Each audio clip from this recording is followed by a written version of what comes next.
Hello students, welcome to LCC. I'm Sakshi Jain and we'll be starting with our biology class with the topic human health and diseases. तो बच्चों, what is health? क्या होता है health? Healthy. सब words हम daily life में बहुत use करते हैं ना? But what is health? Health मतलब मैम तबीयत ठीक रहना, बीमारी ना होना. Actually, are you actually healthy? तुम्हारा जो दिमाग इतना स्ट्रेस रहते हो तुम पढ़ाई को लेकर के फिजिकली फिट नहीं हो, क्या तुम हेल्दी हो?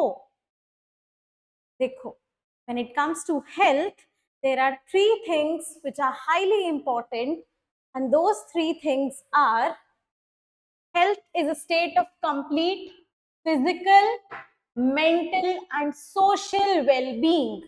तो अगर कोई इंसान है जो फिजिकली फिट है, मेंटली भी फिट है, बट वो किसी की रिस्पेक्ट नहीं करता है, बिल्कुल एंटी सोशल टाइप का इंसान है, ठीक है, तो वो भी हेल्दी पर्सन नहीं है, हम उसको भी एक हेल्दी इंसान कंसिडर नहीं करेंगे। आगे हमने पढ़े तीनों aspects, physical, mental and social wellbeing. तो a person should be physically fit, mentally fit and socially engaging with others. अगर ऐसा कोई इंसान है तो वही एक हेल्दी पर्सन है। अगर हमारी if we say that I am in a good health condition, that means I am following all these criteria. ठीक है, आगे health is affected by genetic disorders, infections, change in lifestyle, food, water, rest, exercise, habits, etc. ठीक है, अब देखो first इसमें लिखा है हेल्थ अफेक्ट करती है genetic disorders. Can we do something about our genetic disorders? We can not, क्योंकि वो डिसऑर्डर्स हमें अपने पेरेंट्स से मिले हैं, तो हम उसे तो चेंज नहीं कर सकते, बट हाँ we can work on our lifestyle.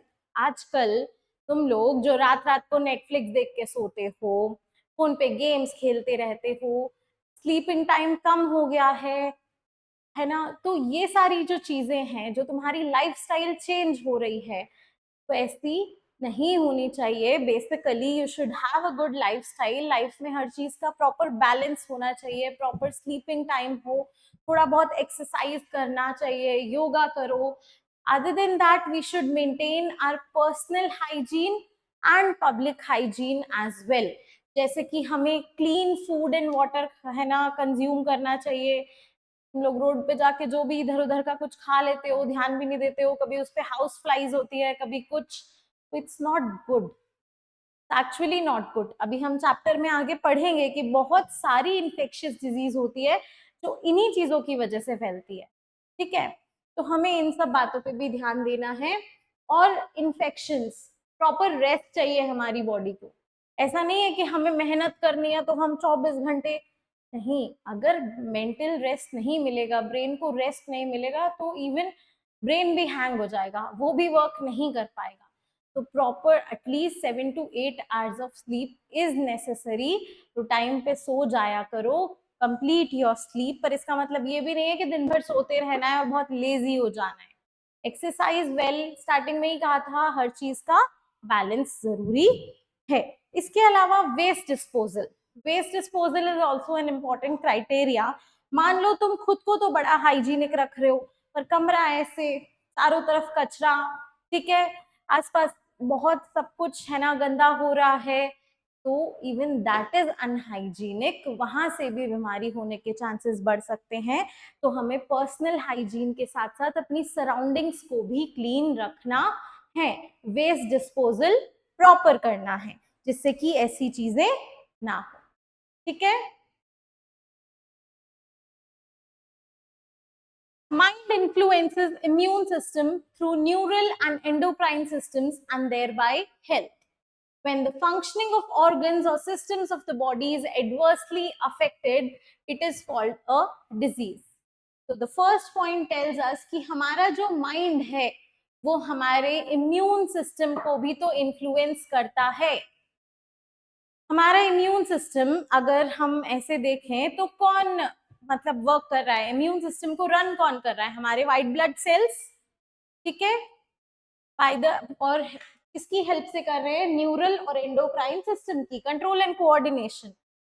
तो हमारा माइंड जो है वो जितना, अगर हम स्ट्रेस में रहेंगे, मेंटल हेल्थ अच्छी नहीं रहेगी, तो हमारी बॉडी की इम्यूनिटी भी वैसी हो जाएगी।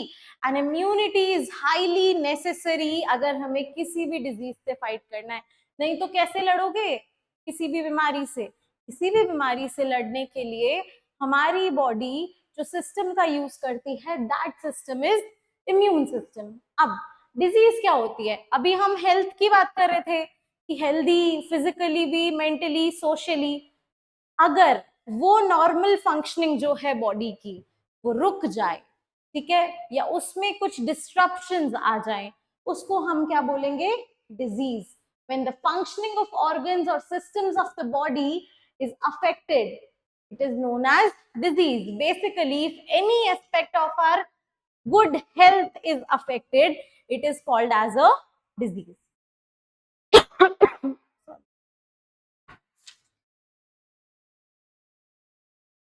So let's continue further. Diseases are basically of two types, infectious disease and non-infectious disease. Infectious disease वो diseases जो एक इंसान से दूसरे इंसान में easily transmit हो जाएंगी. The diseases which transmits from one person to another. अच्छा, और जो डिजीज को ट्रांसमिट करेंगे उन ऑर्गेनिजम्स को हम क्या कहेंगे? Pathogens. The disease causing organisms are known as pathogens. ठीक है. नॉन इन्फेक्शियस डिजीज वो जो ट्रांसफर नहीं होती है. ऐसी डिजीज जो ट्रांसफर नहीं होगी from one person to another, such diseases are known as non infectious disease. हम दोनों ही टाइप की डिजीज के एग्जाम्पल्स पढ़ेंगे इस चैप्टर में. ठीक है. आई होप यहाँ तक सबको क्लियर है. What is health, how can we take care of our health, what is a disease and the types of disease. So let's start with some common infectious disease which happens inside the body of a man. The first one is a bacterial disease. Its pathogen is a bacteria known as Salmonella typhi. और ये जितने भी pathogens के नाम हैं बच्चों, ये बहुत अच्छे से लर्न करने हैं आपको. ठीक है. तो टाइफॉइड कौन कॉज करेगा? Salmonella typhi. ये बैक्टीरिया हमारी बॉडी में है ना, स्मॉल इंटेस्टाइन के थ्रू एंटर होता है खराब खाना और पानी पीने से.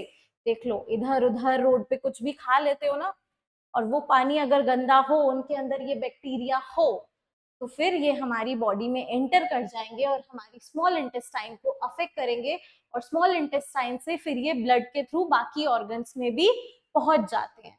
अब ये बीमारी अगर टाइफॉइड हुई तो इसके सिम्टम्स क्या हुआ? तो इसके सिम्टम्स होंगे हाई फीवर रहेगा और सस्टेन्ड, मतलब वो फीवर, बुखार उतरेगा नहीं जल्दी से, वो कॉन्स्टेंटली रहेगा 39 to 40 डिग्री सेल्सियस. हेडेक होगा, वीकनेस आएगी, पेट दर्द होगा, कॉन्स्टिपेशन होगा, लॉस ऑफ एपेटाइट, भूख लगना बंद हो जाएगी. ठीक है. ये this is an important symptom, क्योंकि ये बैक्टीरिया स्मॉल इंटेस्टाइन के अंदर घुसता है तो हमारा डाइजेस्टिव सिस्टम तो इफेक्ट हुआ ही, पर ये क्या करेगा? इंटेस्टाइन की है ना जो वॉल्स हैं, लेयर्स हैं, उनमें यहाँ होल कर देगा. परफोरेशन मीन्स होल कर देना.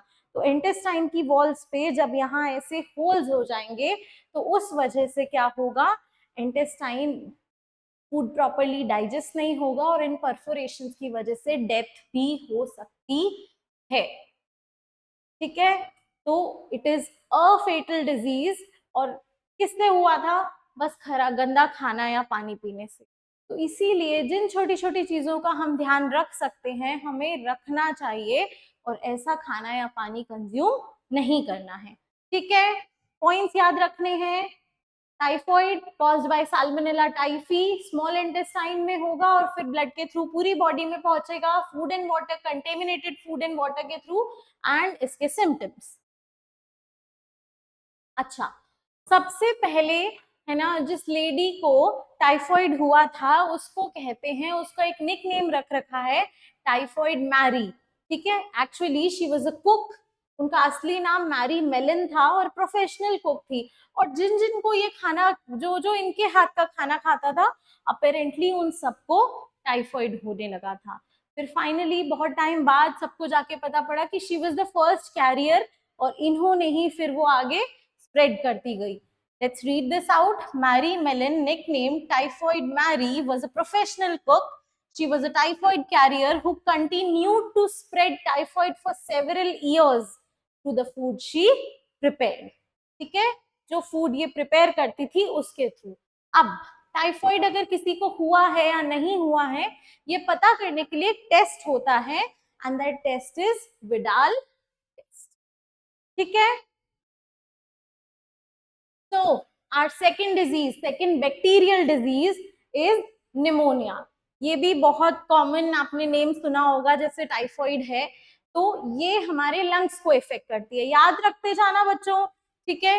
हमने फर्स्ट डिजीज पढ़ी थी टाइफॉइड, स्मॉल इंटेस्टाइन, ये हम सेकंड पढ़ रहे हैं pneumonia, it's affecting our lungs, the alveoli of our lungs. ठीक है, एल्वेलाई जो है वो एक फ्लूइड से भर जाती है। अब एल्वेलाई के अंदर फ्लूइड भर गया तो कार्बन डाइऑक्साइड और ऑक्सीजन के एक्सचेंज में प्रॉब्लम आएगी, इसी वजह से रेस्पिरेशन जो होगा हमारा वो हिंडर करेगा, उसमें हिंड्रेंस आ जाएगा। ठीक है, तो ये इसकी वजह से रेस्पिरेशन में प्रॉब्लम आएगी। The bacteria which causes pneumonia are streptococcus pneumoniae या फिर हीमोफिलस इन्फ्लुएंजे। ये दोनों बैक्टीरियाज हैं, ये कॉज करते हैं निमोनिया। कैसे फैलेगा निमोनिया? अगर मान लो पहले से किसी इंसान को निमोनिया है, ठीक है, उसने स्नीज किया, कॉफ किया, तो वो जो ड्रॉपलेट्स हुई वो अगर तुमने इनहेल कर ली एयर के थ्रू या ड्रॉपलेट्स हमारे अंदर चली गई तो उससे हो सकता है। दूसरी चीज, उसने जिस ग्लास से पानी पिया सेम तुमने भी पी लिया, तो वहां से भी ड्रॉपलेट्स ट्रांसफर हो सकती है। ठीक है, तो इसीलिए तो कहते हैं बीमार जो इंसान है उसके साथ नहीं बैठ के खाना खाना चाहिए या ऐसा कुछ, अगर इन्फेक्शियस डिजीज हो तो, क्योंकि वो ड्रॉपलेट्स जो हैं वो हमारी बॉडी में भी ट्रांसफर हो सकते हैं। आया समझ? अब आगे कि सिम्टम्स क्या है? रेस्पिरेटरी प्रॉब्लम्स होगी, ऑफ कोर्स होंगी। अगर एल्वेलाई में फ्लूइड फिल हो गया है तो कार्बन डाइऑक्साइड और ऑक्सीजन का एक्सचेंज नहीं होगा, और एक्सचेंज नहीं होगा तो रेस्पिरेटरी प्रॉब्लम्स तो होंगी ही। बुखार आएगा, चिल्स आएंगे।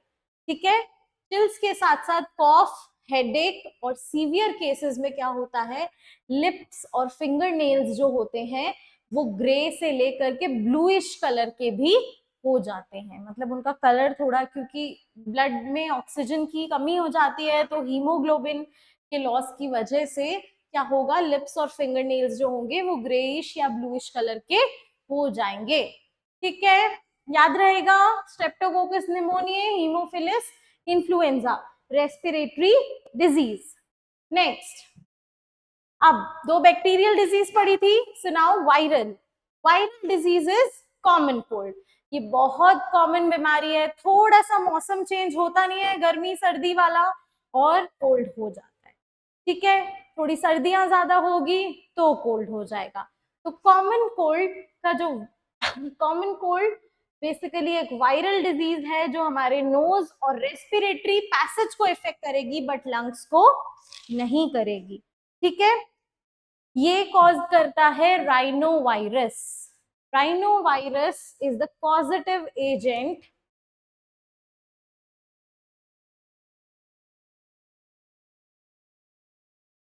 Rhinovirus is the positive agent for common cold. Nose, और यहां से नोज से लेकर के पूरा रेस्पिरेटरी पैसेज इफेक्ट करेगी, पर लंग्स में नहीं पहुंचेगी। ये अराउंड 3 to 7 डेज के लिए हो जाता है कोल्ड।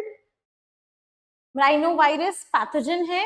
मोड ऑफ ट्रांसमिशन वही, किसी ने कॉफ या स्नीज किया और हमने उसके ड्रॉपलेट्स एयर के थ्रू इनहेल कर लिए।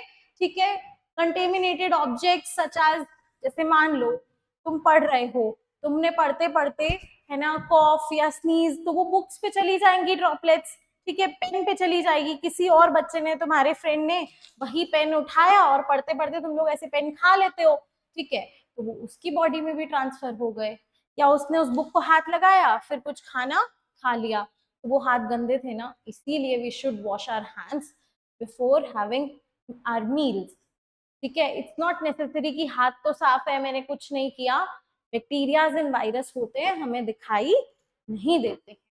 अब काम की बात, सिम्टम्स, नेजल कंजेशन मतलब नोज का जो पाथ है वो ब्लॉक हो जाएगा और उसमें से म्यूकस जैसा डिस्चार्ज भी दिखता है हमें, बुखार आएगा, हेडेक होगा, गला खराब हो जाएगा, सोर थ्रोट, ठीक है, कफ, होर्सनेस, आवाज खराब होगी, कॉफिंग होगी और थकान होगी।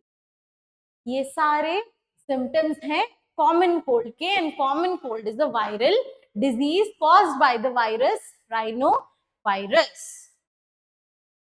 नेक्स्ट, प्रोटोजोअन डिजीज, वो डिजीजेस जो प्रोटोजोआ कॉज करेंगे हमारी बॉडी में। तो the first protozoan disease is malaria, and malaria हम थोड़ा और डिटेल में भी पढ़ेंगे। मलेरिया, इसको कॉज करता है प्लाज्मोडियम। प्लाज्मोडियम की अलग अलग स्पीशीज कॉज कर सकती है मलेरिया, जैसे Plasmodium vivax, Plasmodium malaria and Plasmodium falciparum, जिसमें से फैल्सीपेरम वाला जो होता है that's the most dangerous one, ठीक है, याद रखना, Plasmodium vivax, malaria and falciparum, जिसमें से फैल्सीपेरम जो है it's the most dangerous one, malignant one, ठीक है। होगा कैसे ये? By biting of female Anopheles mosquito. जब हमें किसी फीमेल एनोफिलिस मॉस्किटो के सलाइवरी ग्लैंड्स में ये वायरस प्रेजेंट होगा और वो हमें बाइट कर देगी, तो उस बाइट से क्या होगा, हमें भी ये डिजीज हो जाएगी, ठीक है। आगे सुनो कि सिम्टम्स क्या है। Hemozoin, toxin release by Plasmodium causes chills and high fever, जो हर 3-4 दिन में वापस रीअकर हो जाते हैं, मतलब चिल्स आएंगे, बहुत तेज बुखार आएगा, फिर कम हो जाएगा, फिर वापस होगा, फिर कम हो जाएगा, ऐसे रीअकर करते जाते हैं, है ना, क्योंकि ये जो प्लाज्मोडियम है ये हमारे ब्लड में रिलीज करते हैं हीमोजोइन नाम का एक टॉक्सिन। अभी हम और डिटेल में पढ़ेंगे, ये ज्यादा बेटर समझ में आएगा, और अभी के लिए बैक्टीरिया का नाम याद रखना, प्लाज्मोडियम और female Anopheles mosquito. Actually malaria has 2 host, एक फीमेल एनोफिलिस मॉस्किटो और दूसरा ह्यूमन बींग्स, और ये दोनों होस्ट की बॉडी में ही अपना लाइफ टाइम स्पेंड करता है। देखो देयर इज अ डायग्राम, पहले हम पढ़ते हैं फिर हम डायग्राम की तरफ देखेंगे so that we can learn it.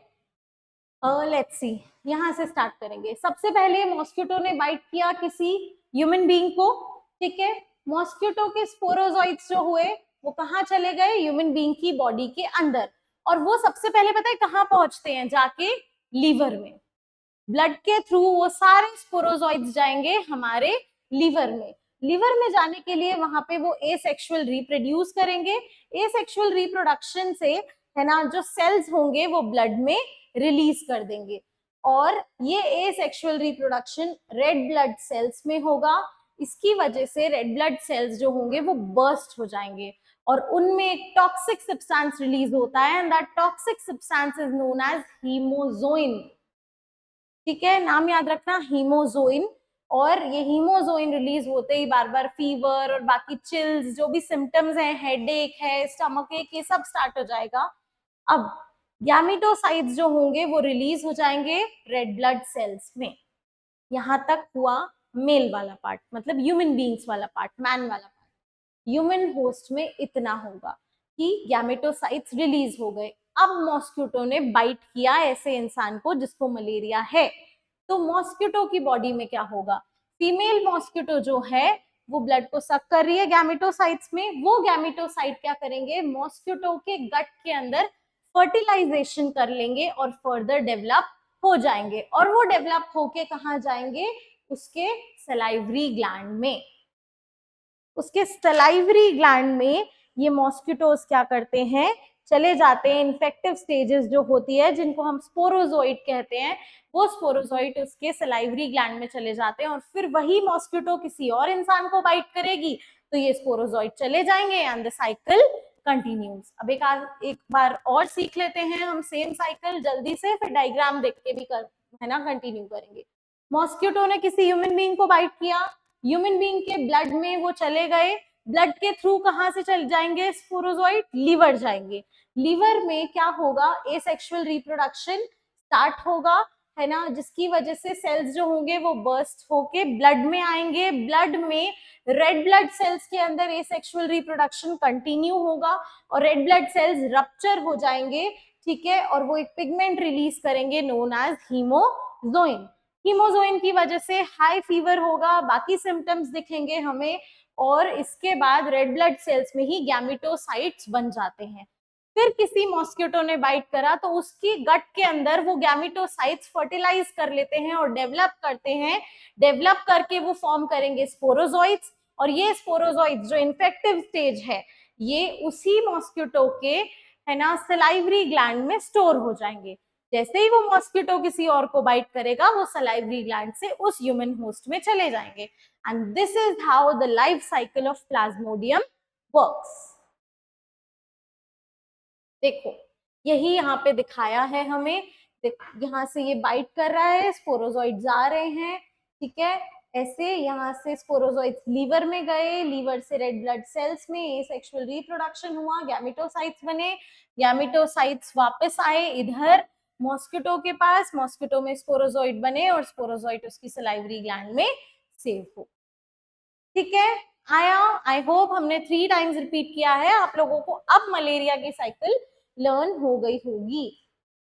Let's move on further, हम हमारी सेकेंड प्रोटोजोअन डिजीज पढ़ेंगे and our second protozoan disease is amoebiasis, also known as amoebic dysentery. Amoebiasis का पैथोजन होता है एंटमीबा हिस्टोलिटिका। ये उन्हीं कॉमन मक्खियां हाउस फ्लाई की वजह से होता है जो हमारे घर में या आसपास इधर उधर इजीली दिखाई देती हैं। अब house flies transmit parasites from faeces to food and water, ठीक है, ये क्या करती है, फीकस से फूड एंड वाटर, बहुत आसान भाषा में समझाती हूँ। देखो मक्खी है, किसी इंसान को अमीबियासिस है, उसने एक्सक्रीट आउट किया होगा, ऑफ कोर्स बॉडी से वेस्ट रिलीज आउट किया होगा, वो मक्खी पहले उस वेस्ट पे बैठी, ठीक है, और फिर वो जाके फूड या पानी में बैठ गई, और वो फूड या पानी हमने कंज्यूम कर लिया तो हमें भी ये बीमारी हो जाएगी। साउंड्स ग्रोस ना, पर वो सब तो तुम खा लेते हो फिर भी ऐसे बना हुआ खाना, है ना, तो अगली बार से खाओ तो थोड़ा सा हाइजीन का ध्यान रखना। चलो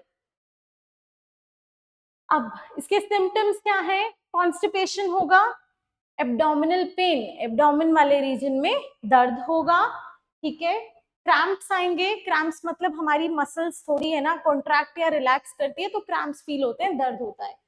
tools with excess mucus and blood clots, मतलब हम जो एक्सक्रीट आउट करेंगे, वेस्ट जो होगा हमारा उसमें म्यूकस होगा ज्यादा और उसमें ब्लड के क्लॉट्स भी निकल सकते हैं, ठीक है, तो दिस इज अमीबियासिस। देखो यहाँ फोटो में भी दिखाया है कि है ना हाउस फ्लाई जो है वो किसी के एक्सक्रीटा पे बैठी और ये फूड पे बैठ गई, अब कोई इस खाने को खा लेगा फिर उसको हो जाएगा, ठीक है, amoebiasis.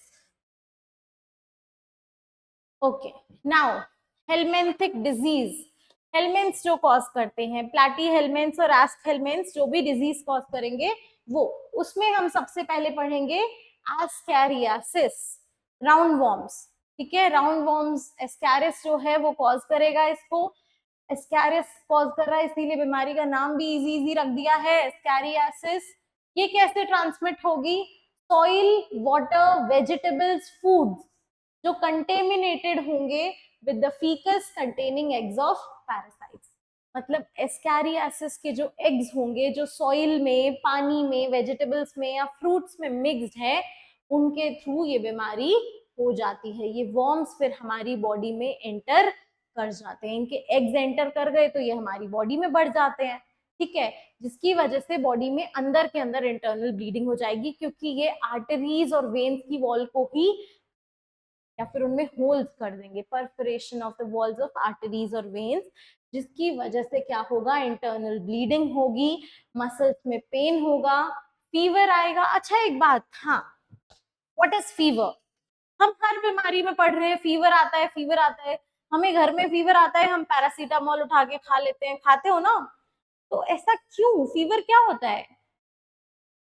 Fever is basically a symptom. Fever कोई बीमारी नहीं होता, देख लो सबके सिम्टम्स में लिखा आ रहा है फीवर, कहीं पे भी हमने ऐसी बीमारी पढ़ी फीवर?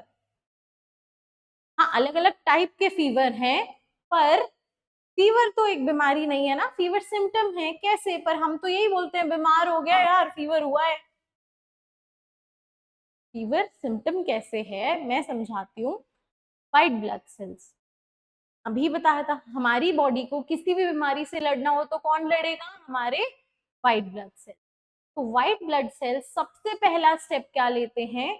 वो बॉडी के टेम्परेचर को बढ़ा देते हैं, कि बॉडी का टेम्परेचर बढ़ने से शायद बॉडी में जो बैक्टीरिया और वायरस या जो भी ऑर्गेनिज्म हो वो उस टेम्परेचर को नहीं सहन कर पाए और वो वहीं पे रुक जाए। ठीक है, वो वहीं पे शायद, है ना, it gets killed then and there. इसीलिए हमारी व्हाइट ब्लड सेल्स जो होते हैं वो बॉडी के टेम्परेचर को थोड़ा बढ़ा देते हैं, और उसी को हम क्या कहते हैं? फीवर। तो फीवर इज अ सिम्टम। अगली बार कोई पूछे तो ये कहना कि फीवर सिम्टम है, डिजीज नहीं है। फीवर एक सिम्टम है जो हमें ये बताता है कि अब हमें कोई बीमारी हो गई है शायद, इसीलिए हमें फीवर आया है। अगली बार ध्यान रखना। तो इंटरनल ब्लीडिंग होगी, मसल पेन होगा, फीवर होगा, एनीमिया मतलब वीकनेस आएगी, और इंटेस्टाइनल पैसेज जो है वो ब्लॉक हो जाएगा ड्यू टू दीज वॉर्म्स। तो अगली बार ये सब चीजों से पहले भी ध्यान रखना कि तुम कैसा पानी पी रहे हो। इवन वेजिटेबल्स और फ्रूट्स, ऑल्दो आई नो हम वेजिटेबल्स और फ्रूट्स चेक तो नहीं कर सकते हैं, बट हम उन्हें प्रॉपरली वॉश तो कर ही सकते हैं। ठीक है, तो हमें ध्यान रखना है अपनी हेल्थ एंड हाइजीन का। नेक्स्ट इज फिलारियासिस और एलिफेंटियासिस। इसको हिंदी में, इंग्लिश में जैसे एलिफेंटियासिस है, इस डिजीज को हिंदी में कहते हैं हाथी पांव। क्यों? पता है क्यों? सी दिस, इसमें जनरली इंसान की लोअर बॉडी, वो भी वन साइड, और जेनिटेलिया जो होता है वो बहुत ज्यादा इन्फ्लेम हो जाता है। ठीक है, जैसे यहाँ दिख रहा है तुमको। अब कौन कॉज करेगा? वुचरेरिया बैनक्रॉफ्टी या वुचरेरिया मलाई। Basically filariasis filarial worms cause करेंगे। नाम लर्न कर लेना, वुचरेरिया बैनक्रॉफ्टी या वुचरेरिया मलाई। मोड ऑफ ट्रांसमिशन क्या है? फीमेल क्यूलेक्स मॉस्किटो बाइट करेगी। मलेरिया एनोफिलिस, इधर क्यूलेक्स। नाम ध्यान रखना। सिम्टम्स क्या होंगे? फिलेरियल वॉर्म्स जो हैं वो लिम्फेटिक वेसल्स में जाएंगे, स्पेशली हमारी लोअर लिम्स की, जो लोअर लिम्स होते हैं हमारी बॉडी के, उनकी लिम्फेटिक वेसल्स में जाएंगे, और वहां पे बहुत ज्यादा chronic inflammation of the organs, ठीक है, कॉज करेंगे, in which they live for many years, जहाँ पे वो बहुत सालों तक रहते हैं और लिम्स और जेनाइटल्स को डीफॉर्म कर देते हैं, उनकी कोई प्रॉपर शेप साइज नहीं बचती है। यहाँ पे ही देखोगे, देखो पैर कैसे हो गए हैं। ठीक है, इस इमेज में अगर देखोगे ध्यान से, देखो एक पैर और जेनेटेलिया कितना बड़ा हो गया और दूसरा ऐसे है। तो ऐसी डिफॉर्मिटीज आ जाती है due to elephantiasis. Okay, this is our last disease, fungal disease. Fungal disease ringworm, ये तो बहुत सुना होगा तुमने, दाद हो जाते हैं इंसान को, जिसको हम हिंदी में दाद कहते हैं, रिंग वॉर्म्स। इसका पैथोजन होते हैं माइक्रोस्पोरम, ट्राइकोफाइटन, एपिडर्मोफाइटन। ये बेसिकली स्किन डिजीज है। ठीक है, they are seen in groin between toes. ये बेसिक, ये उन एरियाज में होगी जहां पे मॉइस्चर और हीट ज्यादा होता है। ठीक है, हमारे स्किन के जितने भी फोल्ड्स है, जैसे हमारे हाथ में यहाँ फोल्ड्स होता है बिटवीन द फिंगर्स, टोज के बीच में, जहाँ पे थोड़ा हीट और मॉइस्चर होता है ना हमारे स्वेट की वजह से, वहां वहां ये वॉर्म्स, रिंग वॉर्म्स होने के चांसेस ज्यादा होते हैं। इसका मोड ऑफ ट्रांसमिशन क्या है? जैसे मुझे हुए हैं और मेरा यूज किया हुआ टाल किसी ने यूज कर लिया, सॉइल के थ्रू हो जाएंगे। क्लोथ्स, है ना, हम पहन लेते हैं ना दोस्तों के कपड़े, इसीलिए नहीं पहनने चाहिए, किसी को रिंग वॉर्म हुआ तो हमें भी हो जाएगा। फोम यूज करने से सेम। ठीक है, हीट और मॉइस्चर अभी मैंने बताया था हेल्प करते हैं इस फंजाई को ग्रो करने में।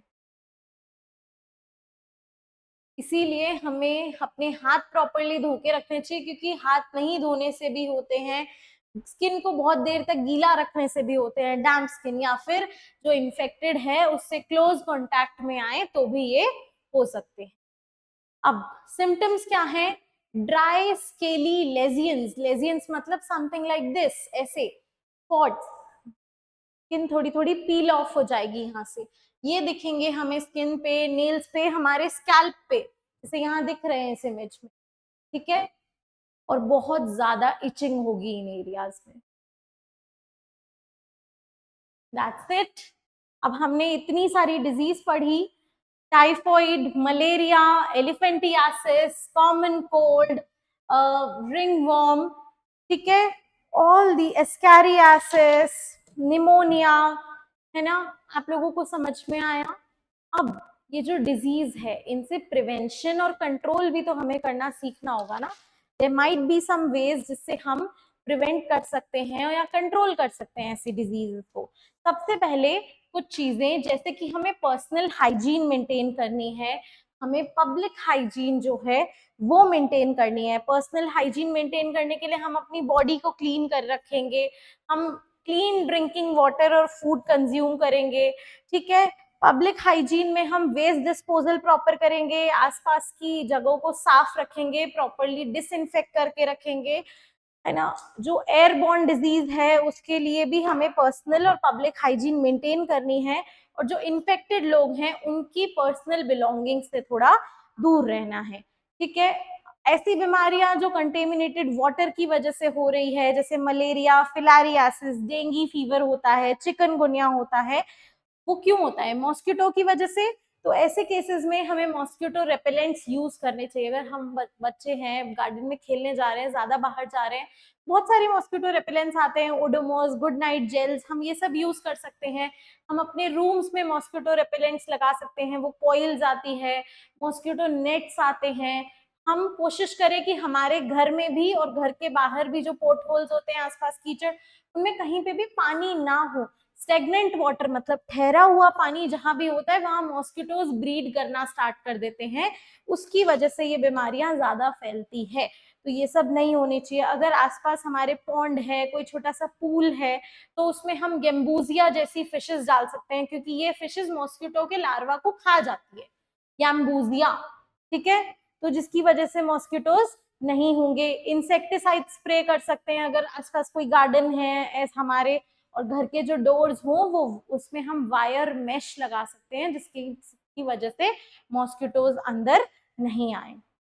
कुछ बीमारियों के लिए हमें वैक्सीन अप्लाई करनी पड़ेगी, जैसे अभी कोविड के लिए सबने वैक्सीन लगवाई थी ना, तो वैक्सीन का ध्यान रखना पड़ेगा। और अगर पर्सन इन्फेक्ट हो गया है तो उसको प्रॉपर दवाई और प्रॉपर एंटीबायोटिक्स देनी चाहिए। तो हम ऐसे ही कुछ मेजर्स अभी पढ़ेंगे, infectious disease control and prevention, ठीक है। अगर कोई रिस्क है तो हमें उसे डॉक्टर को या कंसर्न पर्सन को बताना चाहिए, उसको कम्युनिकेट करना चाहिए। नई नई एंटी माइक्रोबियल ड्रग्स, दवाइयां बननी चाहिए, ठीक है। हमें अपने आसपास के जो भी प्लांट्स एंड एनिमल्स हैं, क्योंकि बहुत काम होता है, पता है, बहुत सारे प्लांट्स से, बहुत सारे एनिमल्स से हमें बहुत सारी दवाइयां और बहुत सारी अच्छी अच्छी चीजें मिलती है, और वो हमारे नेचर को कंजर्व करके रखते हैं।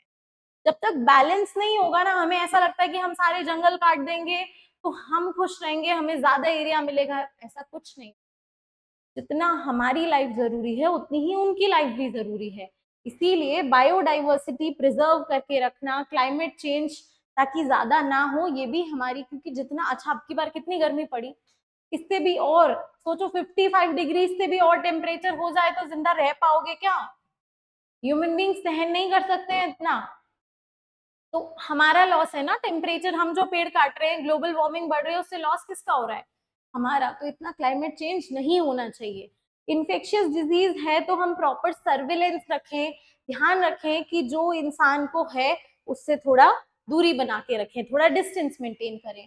सोशल इनइक्वालिटीज को कम कर दें, कि वो छोटा है उसको टच नहीं करना है, मतलब डिफरेंट कास्ट का है या ऐसा कुछ, ये सब नहीं करना है, ठीक है। रिच पुअर, मेडिकल हेल्थ जो है वो सबकी ठीक होनी चाहिए, मेंटल हेल्थ, सोशल हेल्थ, सबकी सब ठीक होनी चाहिए, वेदर रिच और poor, everyone has the same right. आगे, वाइल्ड लाइफ और लाइफ स्टॉक से थोड़ा सा कॉन्टैक्ट का रिडक्शन करना चाहिए, क्योंकि उनसे भी हमें बहुत सारी डिजीज हो जाती है। या तो फिर आप उनकी भी हाइजीन मेंटेन करो और खुद की भी करो और फिर आप कांटेक्ट करो, नहीं तो थोड़ा सा उनको उनके वर्ल्ड में और हमें हमारे वर्ल्ड में रहने का पूरा राइट है। फूड सिक्योरिटी, प्रॉपर न्यूट्रिशन मिलना चाहिए, हाइजीनिक प्रैक्टिसेस को हमें प्रमोट करना चाहिए। तुम खुद अच्छा अच्छा कर रहे हो, क्लीन हो, सब कुछ हो, तो अपने आसपास कोई गंदा लोग रह रहा है, दोस्त ऐसे हैं, तो उनको भी समझाओ कि व्हाई इज दैट रॉन्ग। ठीक है। टेस्टिंग, अगर कोई डिजीज हुई है तो उसकी प्रॉपर टेस्ट और डायग्नोसिस कराना। आधी बार तो हम इंडियंस हैं, हम पैरासीटामोल खा के आधी बीमारियां भगा लेते हैं, होता है ना ऐसा, बट होना चाहिए क्या? नहीं ना, बहुत सारी बीमारियां होती है, हमें बहुत टाइम बाद जाके पता पड़ती है। हम तो 4 दिन तक तो खुद ही बिना डॉक्टर के जाए दवाई खा लेंगे, फिर भी सही नहीं हुए तो मेडिकल शॉप वाले से पूछ के ले आएंगे। भाई वो उसने फार्मा पढ़ा है, उसने डॉक्टर थोड़ी है, नहीं तो डॉक्टर्स क्या करेंगे? फिर हम तब भी ठीक नहीं हुए, तब जाके हम डॉक्टर के जाते हैं। क्यों? अगर हमारी कंट्री में सर्विसेज इतनी ही अच्छी है तो हम खुद डायरेक्टली डॉक्टर के क्यों नहीं चले जाते हैं? तो हाँ, दोनों तरफ से कुछ ना कुछ लैक कर रहा है, बट इट्स आवर रिस्पॉन्सिबिलिटी, क्योंकि हमारी हेल्थ है, हमें फर्क पड़ रहा है, तो हमें डॉक्टर के जाना चाहिए instead of having any medicine. Sex education and promotion of safe sex, क्योंकि सेक्सुअली ट्रांसमिटेड डिजीजेस भी बहुत बढ़ गई है। ठीक है, हम आगे पढ़ेंगे चैप्टर में एड्स के बारे में भी, तो we'll discuss that as well. Urban planning करना, पॉपुलेशन ग्रोथ रिड्यूस करना, वेक्टर्स को कंट्रोल करना, जैसे कि ये mosquito, it's a vector, no, इनकी भी कंट्रोलिंग होनी चाहिए। एनवायरमेंट को सैनिटाइज रखना and vaccination, all these are the points जो हेल्प करेंगे for the prevention and control of diseases. अच्छा, एक बात बताओ, बहुत सारी रोड्स पे, ट्रैफिक सिग्नल्स पे आसपास पढ़ा होगा ना, prevention is better than cure. It is actually the best line. क्यों? हमें कोई बीमारी चाहिए ही क्यों? हम पहले से ही अपने आप को सही रखेंगे, बीमारियों से प्रिवेंट करके रखेंगे, तो हमें इलाज नहीं करवाना पड़ेगा।